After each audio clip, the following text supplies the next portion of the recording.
tema da nossa lição hoje é responsabilidade social e política, né? Nós poderíamos colocar aí também a questão ética, né? Ética, responsabilidade social e política. Só ver se o meu está funcionando, sim. Então, algumas coisas, né? Quero deixar claro aqui, porque nós estamos vivendo num país dividido, né? Num país onde nós temos visto as pessoas brigando, né? Por causa de política. Então, quero dizer aqui que não é minha intenção promover debate, né? Na escola dominical, debate político. Também não é nossa intenção aqui indicar candidatos para que os irmãos possam votar neles. Isso não é prática na igreja presbiteriana fazer isso, né? Indicar candidatos. A nossa intenção aqui é orientar biblicamente. Amém, queridos? Então nós vamos, né, conforme as Escrituras, orientar os irmãos e os irmãos irão decidir em quem votar. Então, quando nós falamos, né, sobre o cristão e a responsabilidade social, a aula de hoje visa, como temos dito, né, orientar a igreja sobre questões de responsabilidade social em relação aos nossos governantes.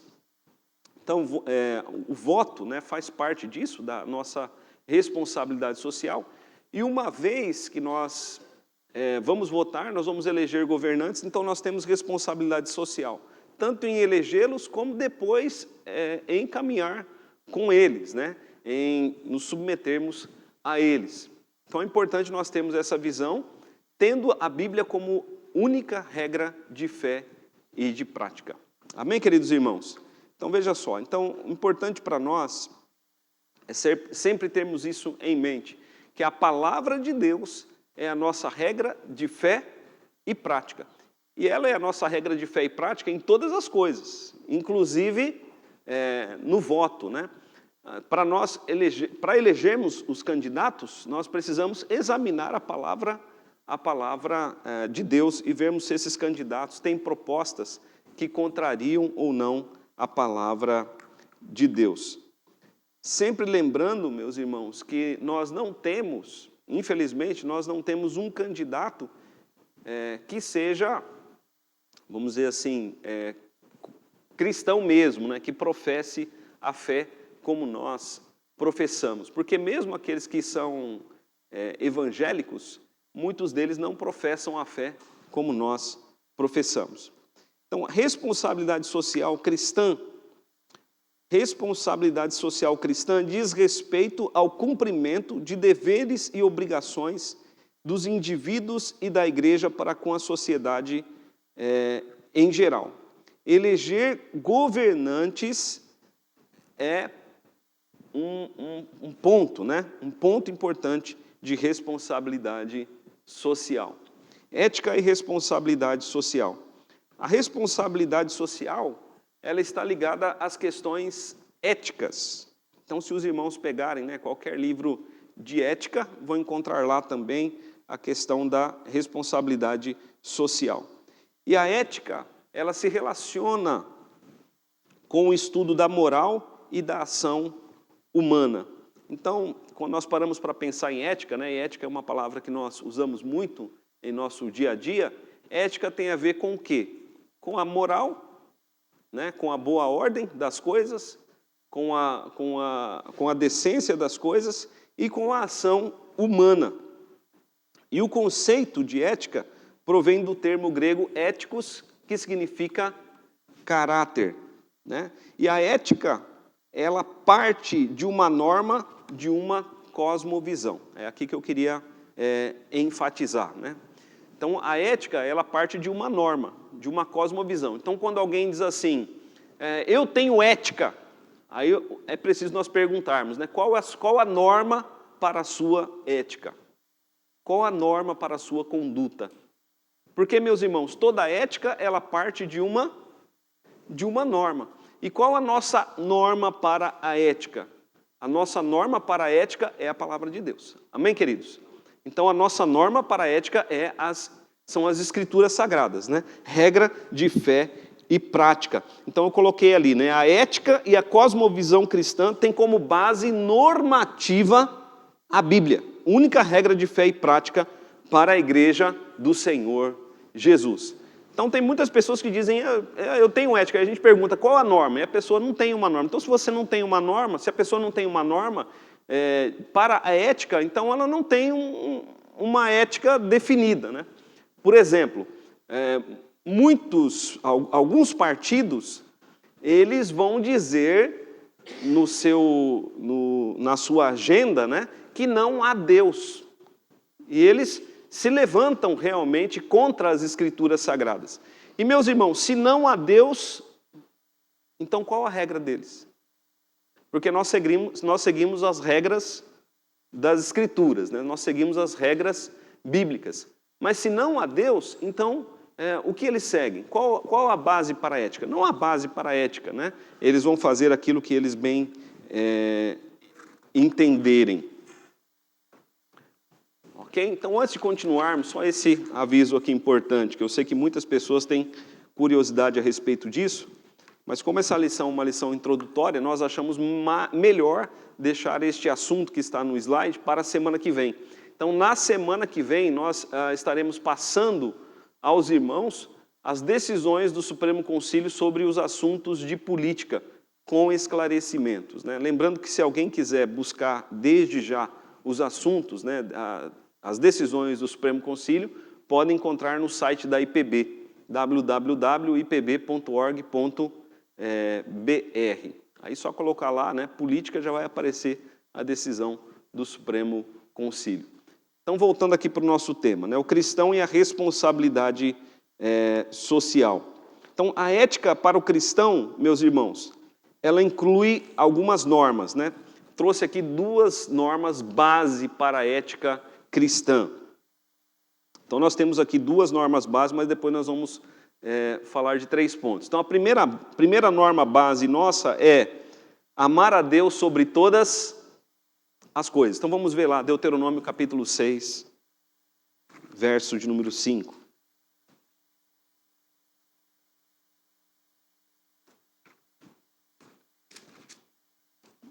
Deuteronômio capítulo 6, verso de número 5. Se a ética tem a ver com a conduta, se a ética tem a ver com a ação humana, a nossa primeira base, a nossa primeira regra base de conduta de ação humana, a nossa primeira regra base da moral humana é amar a Deus sobre todas as coisas, né? Então, Deuteronômio capítulo 6, verso 5 diz ali, né? Amarás, pois, o Senhor teu Deus de todo o teu coração, de toda a tua alma, de toda a tua força. Então, meus irmãos, se nós amamos a Deus, nós vamos viver de acordo com a vontade de Deus, nós vamos viver de acordo com a lei de Deus. Então, Jesus disse, se vocês me amam, vocês guardam os meus mandamentos. Então, toda a nossa ação, toda a nossa conduta é dirigida pelo amor a Deus. Amém, queridos? Então é importante isso. Então, se eu amo a Deus sobre todas as coisas, e se eu amo a Deus sobre mim mesmo, então eu não vou fazer a minha vontade. Eu vou fazer a vontade do meu Senhor. Vou fazer a vontade do meu Deus. Então essa é a primeira regra. A segunda regra, né, da ética é amar ao próximo como a si mesmo, né? Então vamos ver lá, Mateus capítulo 22.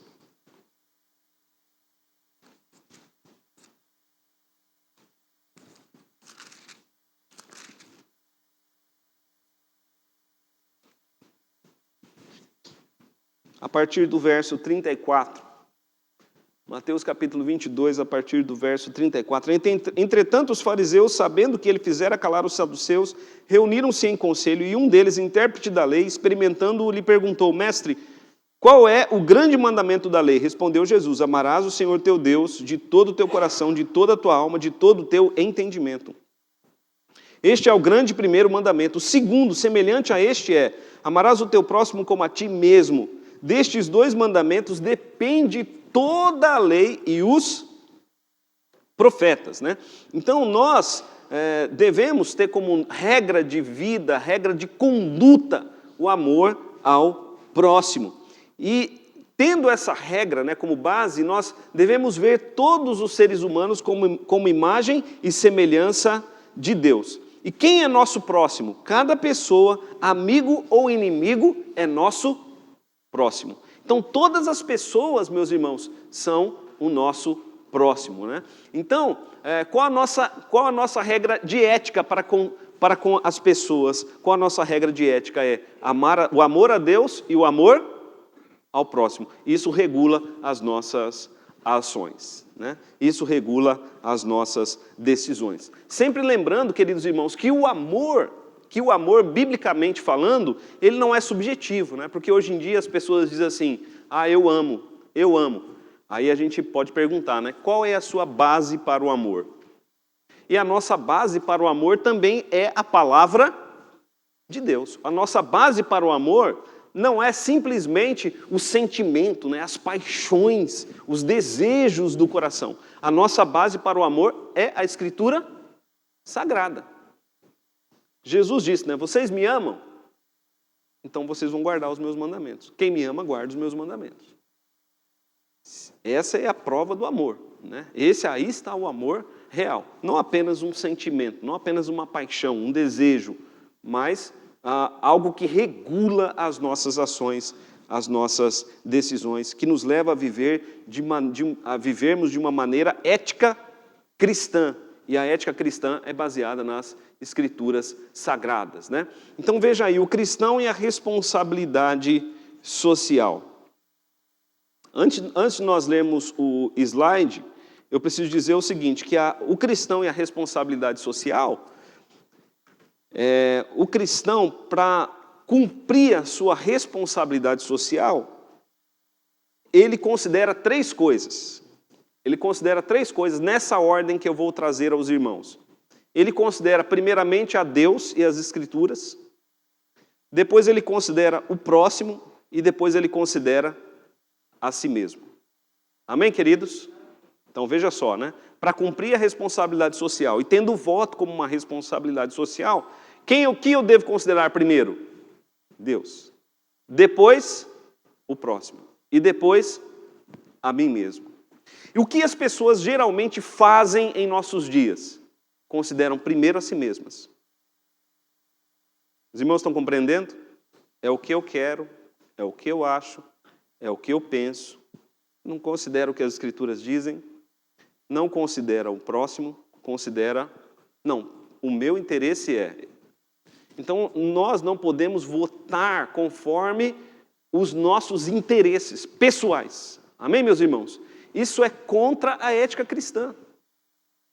A ética cristã considera primeiro Deus, depois o próximo, depois a pessoa em si, né? No caso, o eu. Então veja ali, né, no slide. O que nós falamos, né, no quadro anterior, amar a Deus e amar ao próximo, se aplica da seguinte maneira. Nosso amor a Deus e a sua palavra é determinante em nossa responsabilidade social. Então, em nosso voto. Amém, queridos? Então veja só, você tem que examinar as Escrituras para votar. Porque tem partidos que eles abertamente apoiam o aborto, a liberação das drogas, né? Coisas desse tipo. E o que a Bíblia diz sobre essas coisas? Nós não vamos considerar o que a Bíblia diz sobre essas coisas? Então, primeiramente, nós temos que considerar o que Deus diz. Então, o segundo ponto ali. Temos responsabilidades sociais para com todos os homens, além de nós mesmos. Então, já vendo o terceiro ponto, devemos pensar no todo quando vamos agir e votar. O que eu quero dizer aqui é o seguinte, o que é o melhor para a nação? O que é o melhor para a nação? Nós temos que pensar, né? O que é melhor para a nação. Primeiro o que Deus diz, depois o que é melhor para a nação, mas sempre nessa ordem. Primeiro o que Deus diz, depois o que é melhor para a nação, né? E quarto lugar, devemos agir, votar, olha só que interessante, né? Devemos agir, votar como um ato diante de Deus. Amém, queridos? Então, quando nós vamos votar, você vai votar lá, você entra na sua cabine, entra lá na cabine de votação, a gente entra sozinho, né? A gente pelo menos acha que não tem ninguém vigiando, né? Ninguém filmando a gente ali, mas a gente entra ali sozinho, e aí a gente vota. Mas nós, na verdade, não estamos sozinhos. Deus está conosco. E nós votamos como um ato diante de Deus, em que cremos estar cuidando uns dos outros. O que significa agir de maneira racional, dirigidos pela palavra de Deus e não dirigidos simplesmente pelas nossas paixões, pelas nossas emoções. Então, mais razão e menos emoção, mais razão e menos paixão. Devemos votar considerando a palavra, considerando o todo e depois considerando o nosso desejo. Sim, presbítero Manuel. É difícil a gente, não é que é difícil, mas para posicionar. Estamos aqui diante da palavra de Deus, estamos diante dos candidatos. Sim. Estamos diante do governo que está aí. Há amor ao próximo. Por exemplo, quando nós vamos escolher o candidato ou o partido, aí vai examinar o candidato. Poxa, há amor ao próximo desse candidato? Quando não há nenhum e nem outro, como é que, vamos supor que não há, como é que fica o cristão para votar? Tá, boa pergunta, né? O presbítero Manuel está dizendo o seguinte, tá, tem lá os candidatos, né? E nós sabemos que nós votamos diretamente em presidentes, governadores e senadores, né? E depois nós votamos em partidos para deputados federais e deputados estaduais, né? Votamos tanto na pessoa quanto no partido. Mas aí a gente olha lá e a gente não vê nenhum que se enquadre nas Escrituras Sagradas. Nós não vemos nenhum que se enquadre... Oi? A gente não vê nenhum que se enquadre em nossa confissão de fé. Então, em quem nós vamos votar?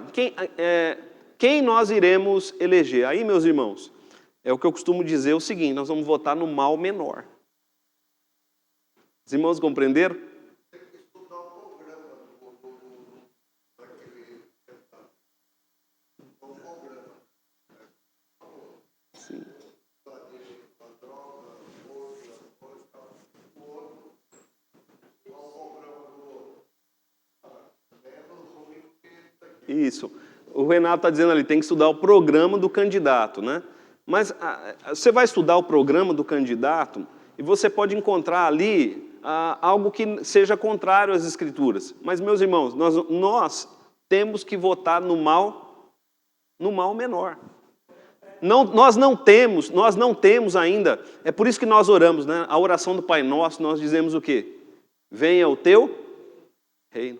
Venha o teu reino. Porque nós sabemos que quando Jesus voltar, nós vamos ter um reino justo. Amém, queridos?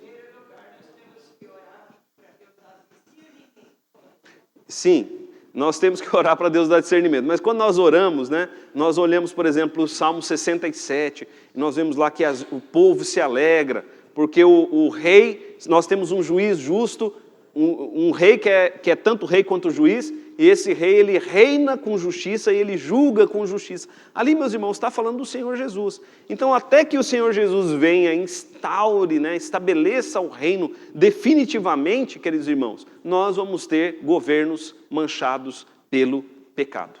Essa é a verdade. Qualquer governante que assumir lá, ele vai ter a mancha do pecado nele. Nós sempre vamos encontrar nesses governantes faltas. Vamos encontrar neles pecado.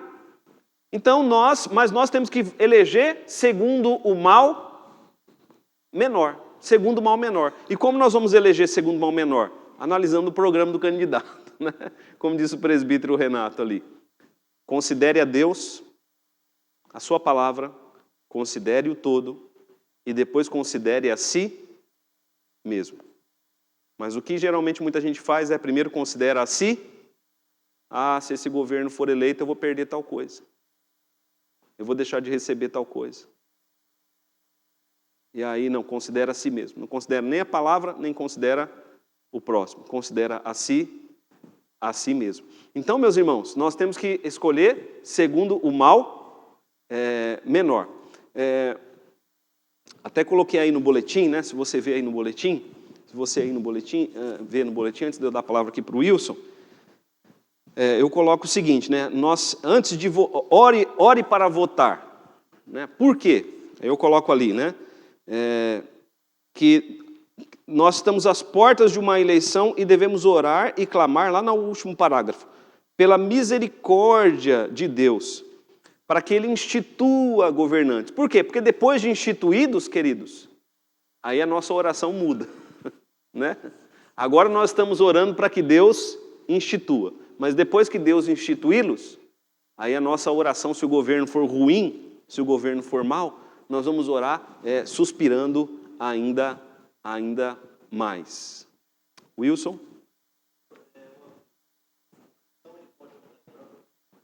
Se o cristão pode votar em branco, o cristão pode votar como ele quiser. Você vai votar de acordo com a sua consciência. Só que quando você vota em branco, você deixa de escolher, para que outros escolham por você. Então, é melhor você votar. Né? Meu aconselhamento é, vote.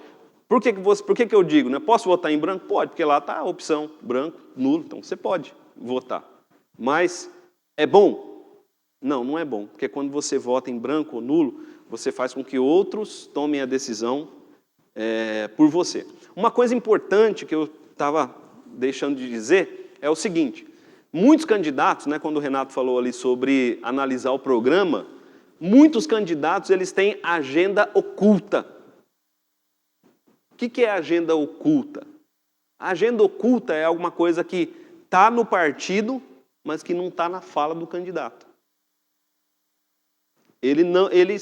As pessoas, quando fazem perguntas, ele se esquiva, não responde, porque política é bom nisso, né? E não responder pergunta, né? Ele se esquiva, não responde, e aí depois ele tem que cumprir aquilo que está na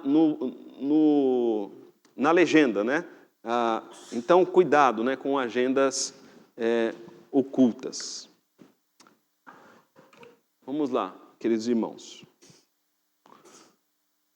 Nosso dever social para com nossos governantes segundo a Bíblia. Vamos abrir lá em Romanos capítulo 13.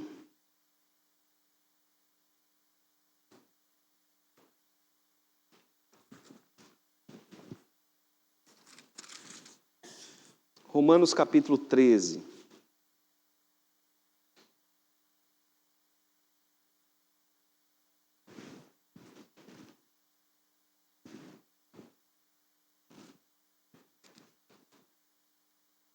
Vamos ler do versículo 1 até o versículo de número 7. Todo homem esteja sujeito, né? Todo homem esteja sujeito às autoridades superiores. Porque não há autoridade que não proceda de Deus e as autoridades que existem foram por ele instituídas. De modo que aquele que se opõe à autoridade resiste à ordenação de Deus. E os que resistem trarão sobre si mesmos condenação. Porque os magistrados não são para temor quando se faz o bem, e sim quando se faz o mal. Queres tu não temer a autoridade? Faze o bem e terás louvor dela. Visto que a autoridade é ministro de Deus para o teu bem. Entretanto, se fizeres o mal, teme, porque não é sem motivo que ela traz a espada, pois é ministro de Deus, vingador para castigar o que pratica o mal. É necessário que lhe estejais sujeitos, não somente por causa do temor de punição, mas também por dever de consciência. Por esse motivo também pagais tributos, porque são ministros de Deus, atendendo constantemente a este serviço. Pagai a todos o que lhes é devido. A quem tributo, tributo. A quem imposto, imposto. A quem respeito, respeito. A quem honra, honra. Lembrando, meus irmãos, que naquela época, os governantes, eles acumulavam, né, tanto a posição de de governadores quanto à posição de juízes, na época do Império Romano. Então, a gente vê aqui Paulo falando da obediência às autoridades. Veja aí no slide, né? Lembrando que quando o Novo Testamento aqui foi escrito, né? Falei a Bíblia ali, mas o Novo Testamento, não haviam cristãos no poder. Lá não tinha, naquela época, quando Paulo escreveu esse texto, não haviam cristãos no poder. E lendo o Novo Testamento, a igreja ela não tinha essa aspiração. A igreja não tinha essa aspiração de ter cristãos no poder.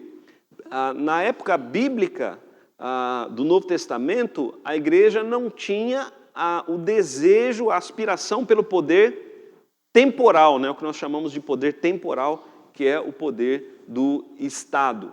Então não haviam cristãos no poder. Os governantes, eles eram os imperadores, né? Corruptos e cruéis. Mesmo assim, a igreja deveria vê-los como autoridades instituídas por Deus. Então veja só, né, o que Paulo diz ali no versículo de número 1, mais uma vez. Ele diz, olha, todo homem, né, esteja sujeito às autoridades superiores, porque não há autoridade que não proceda de Deus. Meus irmãos, aqui é visão espiritual. Então a gente tem que entender que toda autoridade que existe em qualquer parte do mundo, mesmo aqueles que perseguem a igreja, essas autoridades, elas procederam de Deus, ou seja, o que significa aqui a palavra procede de Deus? Significa que Deus é que levantou e colocou lá. Né? Procede de Deus, elas foram levantadas por Deus. E as autoridades que existem foram por Ele instituídas. Então, às vezes a gente vê, né, o camarada lá cruel, corrupto e ateu. Qual é a visão espiritual que a gente tem que ter dele? É uma autoridade que procede de Deus e foi por Deus instituída. Mas como pode ser isso, pastor? Irmãos, você tem conhecimento que Deus tem? Não. Nós não temos o conhecimento que Deus tem. O conhecimento de Deus, ele é muito abrangente, o nosso conhecimento é muito limitado. Deus sabe o que o povo precisa. E Deus é quem institui as autoridades. Ele é quem coloca lá. Ele é que estabelece. Né? Não é fácil a gente entender isso, porque o que a gente deseja? A gente deseja um governo que seja dirigido pela palavra de Deus. Um governo democrático, verdadeiramente democrático, e que se conduza conforme a palavra de Deus. Esse é o nosso desejo, não é? Mas nem sempre é assim. Mas um dia será. É por isso que nós oramos. Venha o teu reino.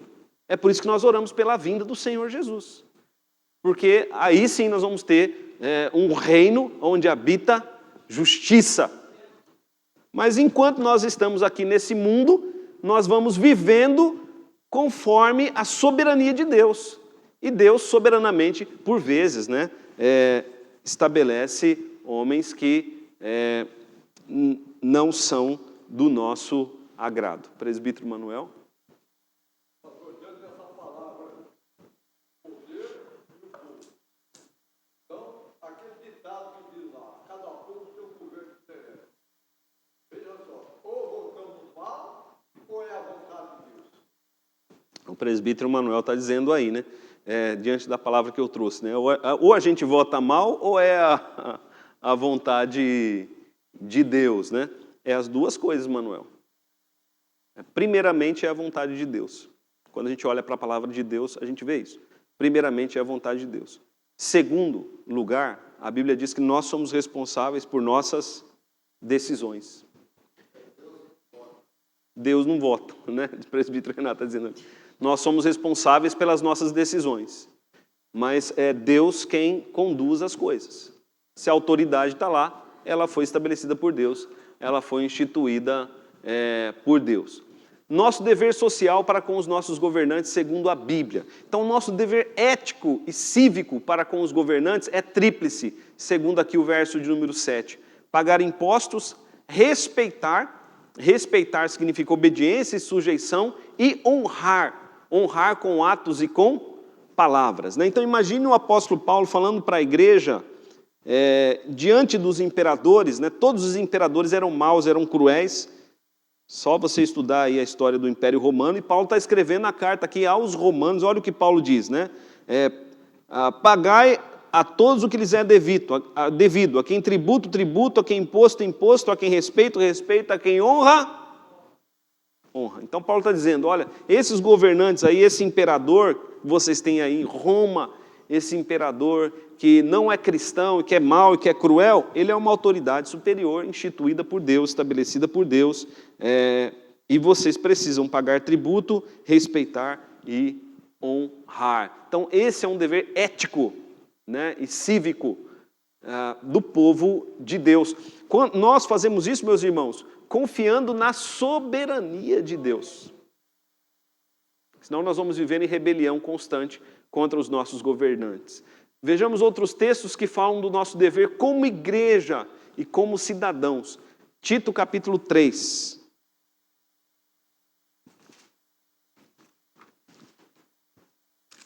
Tito capítulo 3.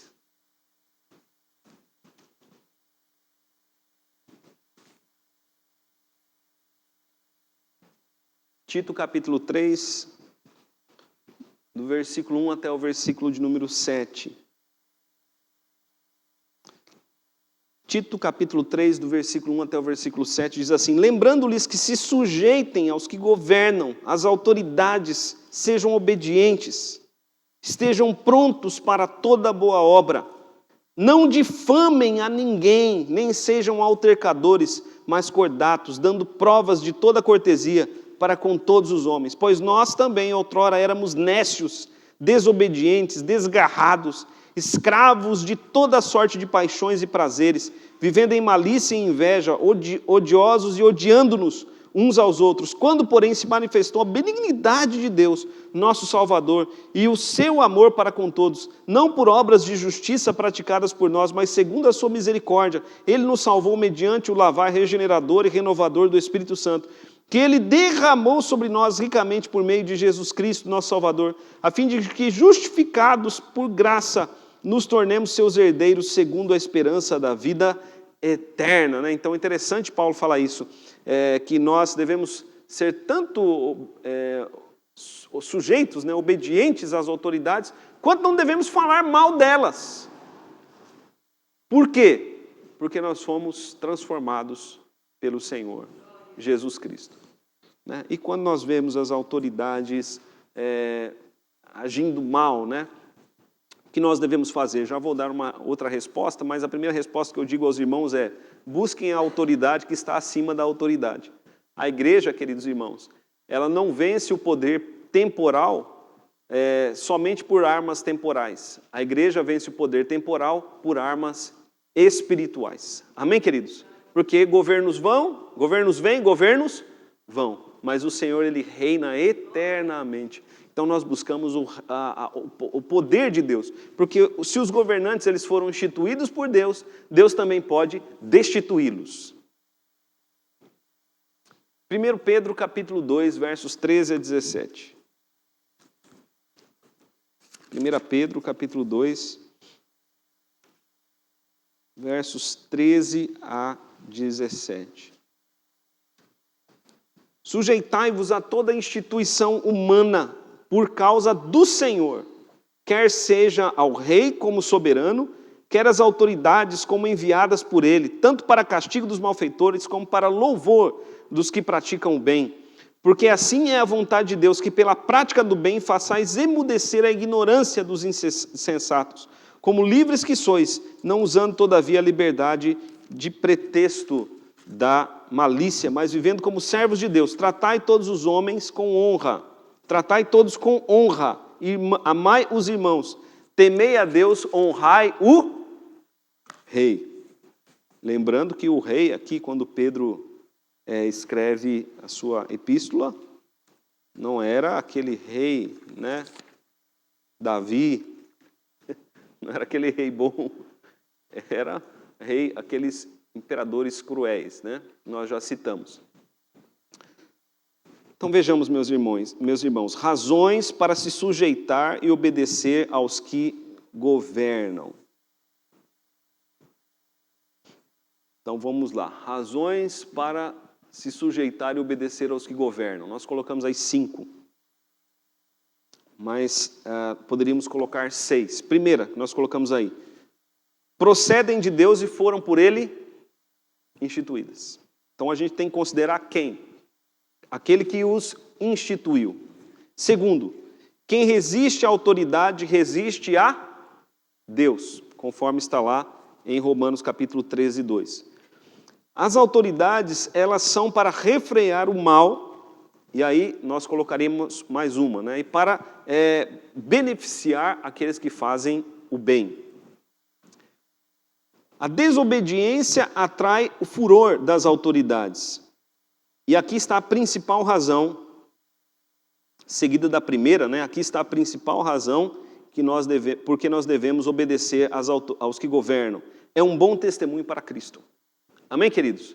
Então nós lemos, né, tanto em Romanos quanto em 1 Pedro, tanto Paulo quanto Pedro, eles colocam como uma das razões fundamentais para obedecermos às autoridades o bom testemunho da igreja de Cristo Jesus. Lembrando, né, que alguns itens aqui podem falhar. Por exemplo, o item 3, refreia os malfeitores. O item 3 pode falhar quando o governo se alia ao crime, bem como quando os justos são perseguidos e punidos injustamente. Nesse caso, cabe à igreja orar. Em nosso Estado democrático de direito, podemos mudar as coisas pelo voto, quando a maioria se une para isso, né? Então, respondendo a pergunta do presbítero Manuel, que se encaixa aqui também, né? Quem coloca, é Deus ou é a gente que elege? São as duas coisas. Causa primária é Deus, a causa secundária somos nós. Deus, ele dá o privilégio da gente escolher, né? Mas ele é a causa primária, ele institui e nós somos a causa secundária.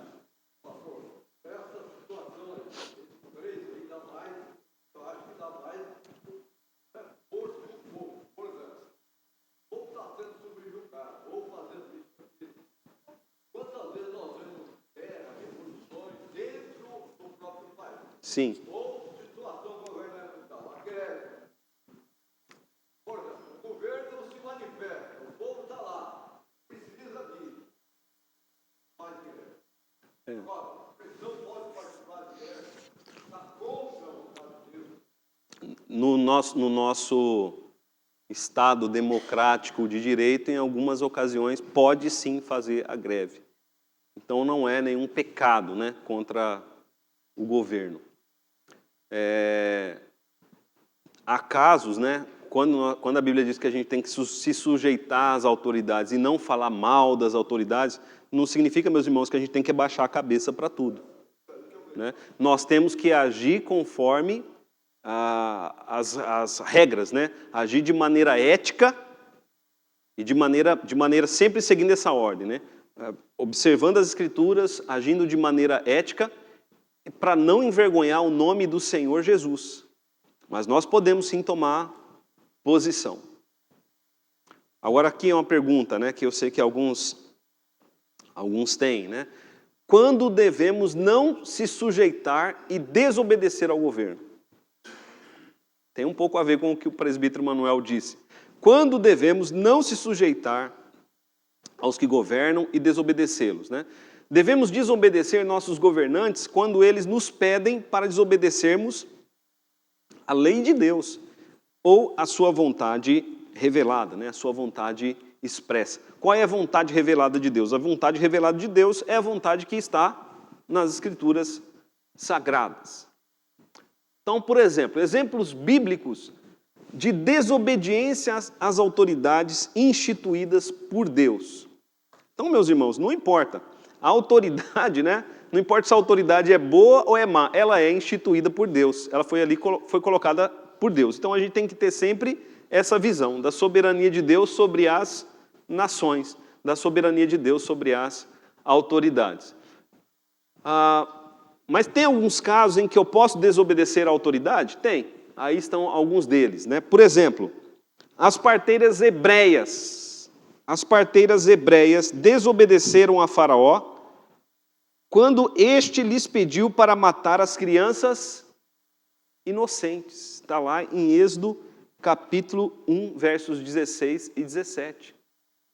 O Faraó ordenou, né? O rei do Egito mandou: mate as crianças hebreias, né? Os meninos. Quando eles nascerem, quando eles fossem nascer, eles deveriam ser mortos. Mas as parteiras hebreias desobedeceram a Faraó. Por quê? Porque primeiro importa obedecer a Deus e depois aos homens. Neste caso, meus irmãos, o Faraó, ele se colocou no lugar de Deus. Por quê? Porque a Deus pertence a vida. Amém, queridos? E as parteiras hebreias, entendendo isso, elas desobedeceram o Faraó. Mesaque, Sadraque e Abidnego desobedeceram a ordem do rei para adorarem a imagem de escultura. A Bíblia diz: ao Senhor teu Deus adorarás, só a Ele darás culto. Então, quando foi pedido que eles adorassem a imagem de escultura, eles não o fizeram. Eles desobedeceram. Daniel desobedeceu a ordem do rei para não orar. E os apóstolos desobedeceram às autoridades judaicas do Sinédrio quando lhes proibiram de pregar o evangelho. Vamos ver lá o texto de Atos, capítulo de número 4.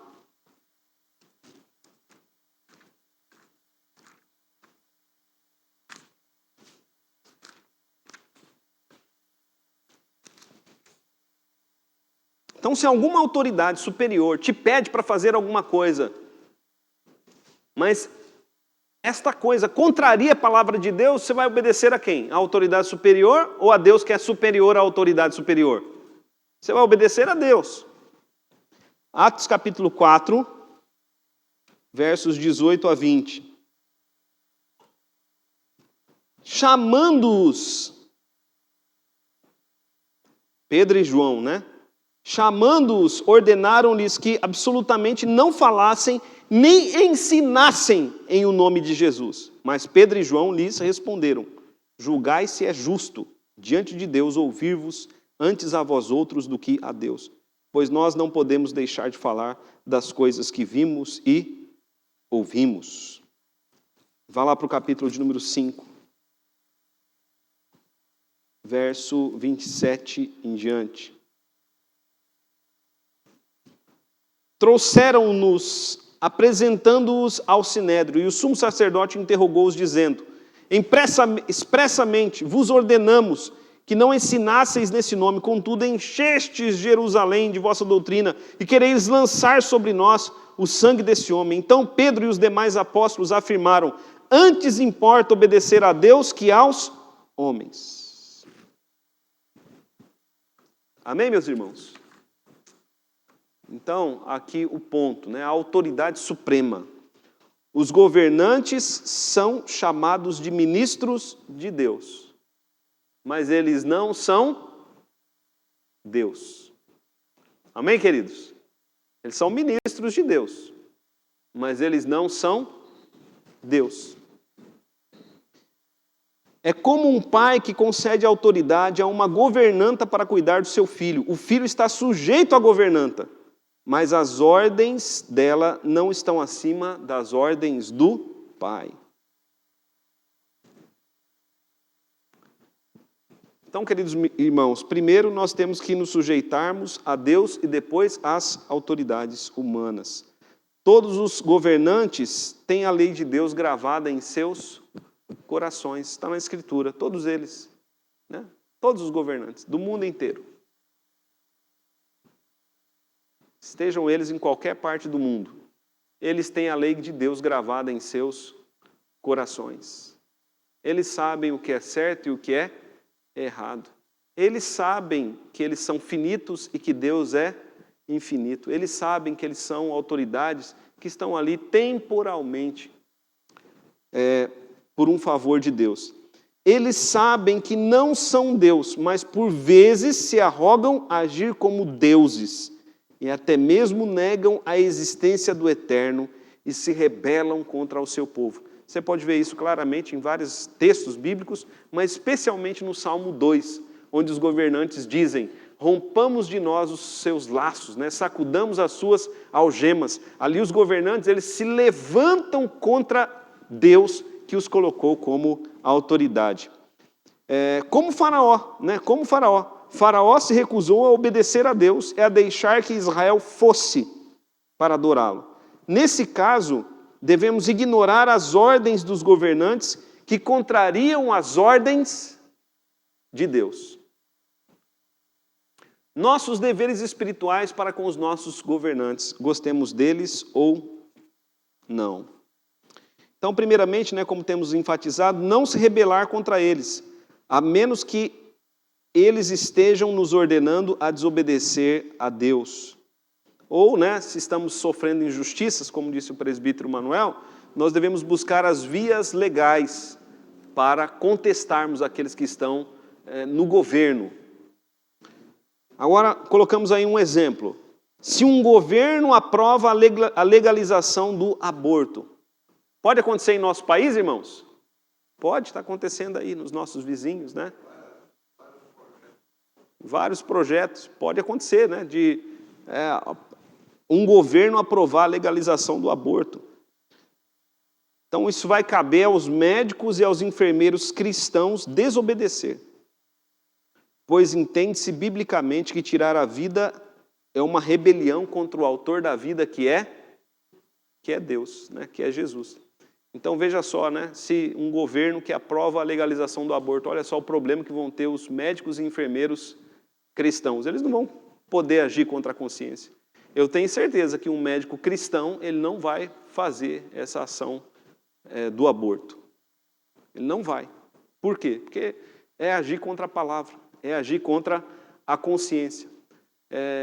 E o professor, né? O professor cristão, né? Diante de muitas coisas que podem ser aprovadas, como é que esse professor vai fazer para dar aula? Muita coisa ele não vai poder.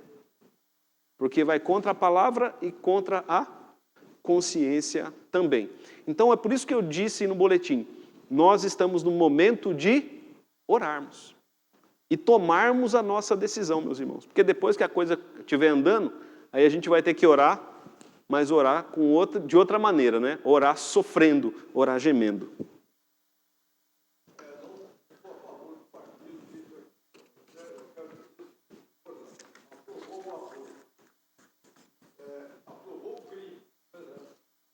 Sim. Agora, a responsabilidade vai cair sobre quem? Sobre a pessoa que praticou o aborto. Olha aí onde nós vamos chegar também. Sim. Por quê? O Código Penal não diz, olha, não mata. O Código Penal diz, matar é que... Sim. O presbítero Manuel está dizendo, né? De quem vai ser o ônus da culpa? Daqueles que aprovam a lei ou daqueles que executam a lei? É isso, Manuel? O ônus da culpa vai ser dos dois, né? Aqueles que aprovaram a lei e aqueles que executam a lei. Por exemplo, no caso das parteiras hebreias, de quem é culpado diante de Deus? Faraó, que mandou matar os meninos, e aqueles que mataram as crianças também se tornam culpados, né?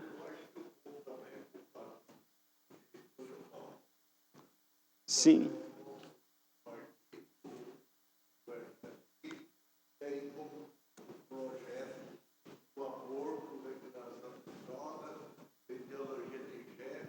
E vai, né?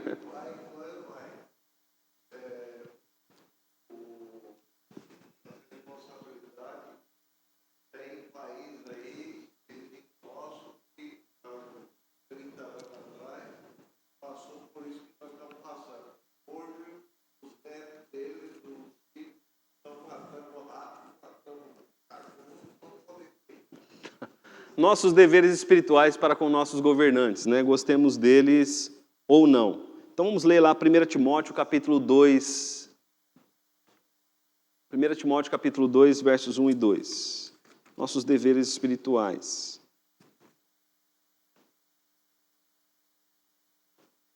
Essa aula, meus irmãos, ela é mais para orientar sobre a questão ética e de responsabilidade social orientado pela Escritura, né? Semana que vem nós vamos trazer as orientações, as decisões, a decisão, na verdade, do Supremo Conselho sobre questões de política. Vai ser bem interessante. 1 Timóteo capítulo 2, verso 1 e 2. 1 Timóteo capítulo 2, verso 1 e 2 diz assim: Antes de tudo, pois, exorto que se use a prática de orações, intercessões, ações de graças, em favor de todos os homens, em favor dos reis e de todos os que se acham investidos de autoridade, para que vivamos vida tranquila e mansa, com toda piedade e respeito. Então, veja só, Paulo diz aqui a Timóteo que quando nós oramos, a nossa oração tem influência sobre os nossos governantes. Por quê? Porque quando nós oramos por eles, Deus age a fim de que nós tenhamos uma vida melhor, né? Ele diz ali, para que vivamos com vida tranquila e mansa, com toda piedade e respeito. Então, Deus age ali no coração dos governantes e o Senhor nos abençoa através deles com essa vida. Então, é vida tranquila, né? Então, é nosso dever orar por nossos governantes. Gostemos deles ou não. Romanos capítulo 12, verso 17. Romanos capítulo 12,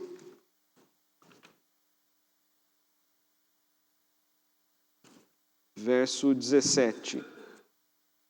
Romanos capítulo 12, verso 17, diz assim: Não torneis a ninguém mal por mal, esforçai-vos por fazer o bem perante todos os homens. O possível, quanto depender de vós, tende paz com todos os homens. Então, o cristão deve fazer tudo ao seu alcance para ser um pacificador, seja por prejuízo próprio, seja em conversa, seja em negociações. Então, o cristão deve ser sempre um pacificador. Então, essas duas orientações, irmãos, duas responsabilidades espirituais, né? Orarmos e sermos pacificadores. Amém, queridos? Então, se a gente está vendo, né, que o país está dividido, que é uma briga, né, e é triste vermos, às vezes, os cristãos brigando pelas redes sociais, né, palavras de ofensa. Então, nós temos que tomar cuidados com as nossas palavras. Lembra de todas as orientações que foram dadas aqui, né? Não falar mal, evitar, né, sermos agressivos.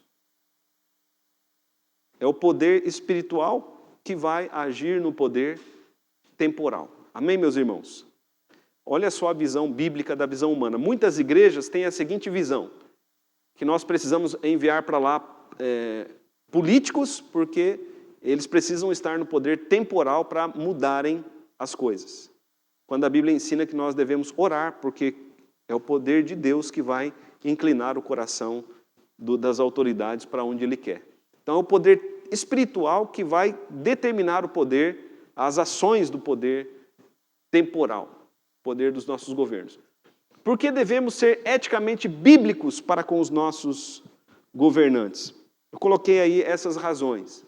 Primeiro, pelo temor ao Senhor. Segundo, por causa do bom testemunho da fé cristã. Terceiro, por dever de consciência, como diz o apóstolo Paulo lá em Romanos capítulo 13. E a nossa consciência é dirigida pela palavra de Deus, né? Lembre-se sempre disso. Por causa do Senhor. Quando não nos sujeitamos às autoridades e nos levantamos contra elas sem uma razão justa, que é uma razão bíblica, envergonhamos a Deus e a fé cristã. Aplicações, breves aplicações. Então, essa lição toda teve como objetivo instruir a igreja do Senhor Jesus sobre questões éticas e de responsabilidade social para com relação aos nossos governantes e à política. Que questões práticas podemos tirar para este mês de eleições? Na verdade, será outubro, né? Bem como para os anos que se seguirão após estas eleições. Então, é nossa responsabilidade social e cristã escolher nossos governantes de acordo com nossas opiniões e consciência, dirigidos pela palavra de Deus. Então a palavra de Deus é sempre o crivo. É contra a consciência cristã votar para eleger qualquer um que se opõe à lei de Deus. Como não temos um governante que professe as Escrituras Sagradas como única regra de fé e prática, devemos votar para eleger o mal menor.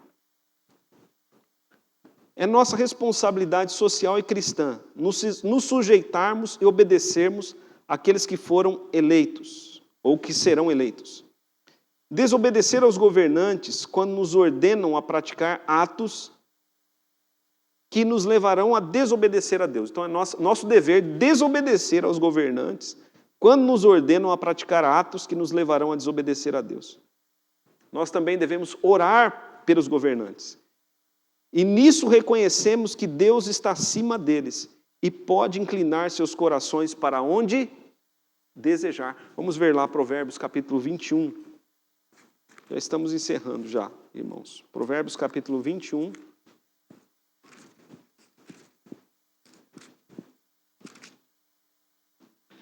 Versículo 1, diz assim, Provérbios capítulo 21, versículo 1, diz assim: como ribeiros de águas, assim é o coração do rei na mão do Senhor. Este, segundo o seu querer, o inclina. Vamos ler juntos? Como ribeiros de águas, assim é o coração do rei na mão do Senhor. Este, segundo o seu querer, o... Você crê nisso, querido? Você crê que tudo está na mão de Deus? Deus faz as coisas como Ele quer. É por isso que nós temos que orar. É o poder espiritual que dirige o poder temporal. Quando o povo se afasta de Deus, Deus também entrega o povo na mão de um governante, às vezes, corrupto, que vai fazer com que a gente viva gemendo. Em questões políticas, devemos sempre agir com prudência. A igreja deve zelar pela glória de Deus. Não devemos falar, postar na internet qualquer coisa que venha em nome do nosso ego ferir a glória de Deus e a fé cristã. Então, às vezes a gente faz o que a gente se infla, escreve as coisas na internet apaixonadamente, esquece de considerar a Deus, esquece de considerar o próximo, e aí nós pecamos. É nosso dever ético amar a Deus e amar ao próximo. Então, queridos irmãos, é um dever e um privilégio votar. Votar é um exercício do dever. E para votar, primeiro, considere a Deus, a sua palavra. Segundo, considere o todo, o bem da nação. Terceiro, considere os seus interesses. Os seus interesses em terceiro lugar. Ainda é tempo de orar. Depois quando nós ouvirmos lá, depois quando nós vermos lá o resultado das eleições, como é que nós vamos ver o resultado das eleições? Veremos o resultado das eleições como um ato da determinação de Deus e instituição dele para a nossa nação. E teremos que orar pelos nossos governantes. Deise?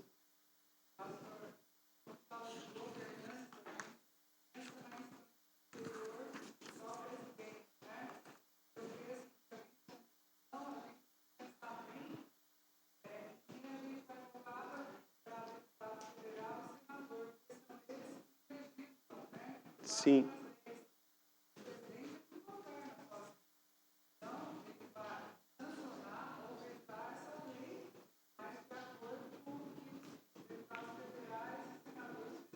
Sim.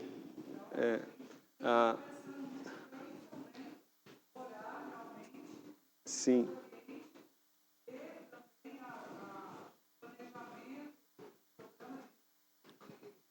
Sim.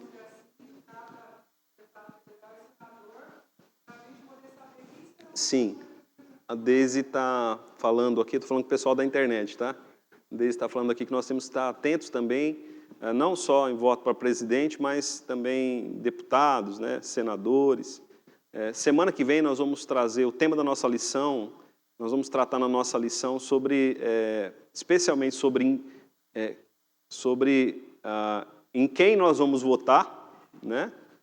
E a importância de entendermos cada voto, né, que nós estaremos dando, e também falaremos sobre as decisões do Supremo Concílio a respeito do voto, né? Muito bem, meus irmãos, é isso aí. Vamos ficar em pé?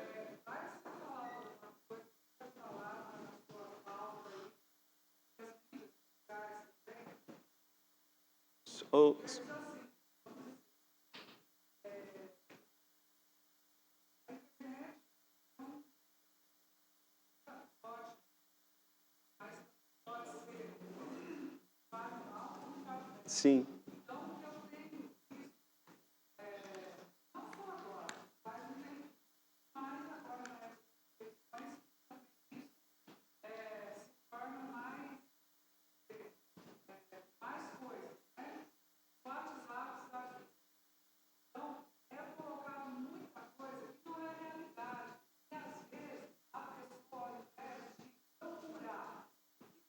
Sim, a Deise está falando aqui sobre as fake news, né, de redes sociais.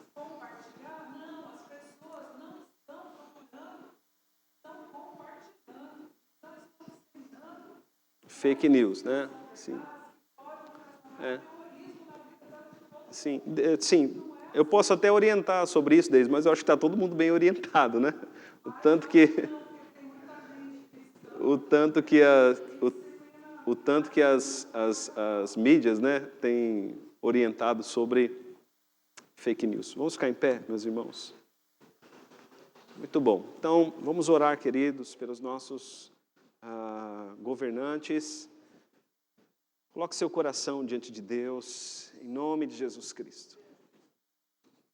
Em nome de Jesus, coloque seu coração diante do Senhor.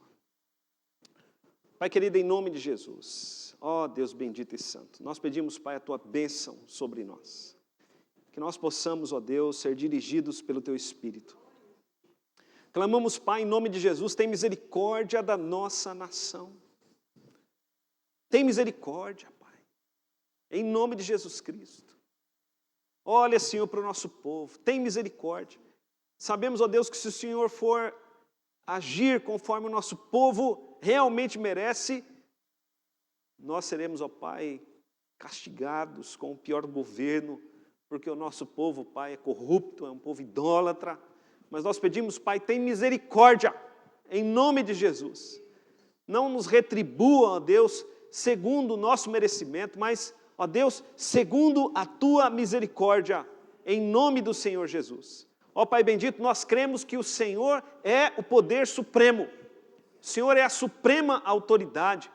O Senhor é aquele que vai, de fato, determinar quem vai estar no poder. E uma vez, Senhor, que o homem estiver no poder, o Senhor pode inclinar o coração dele para onde o Senhor quiser, conforme está na Tua palavra. Então nós pedimos, Pai, em nome do Senhor Jesus Cristo, muda a nossa nação.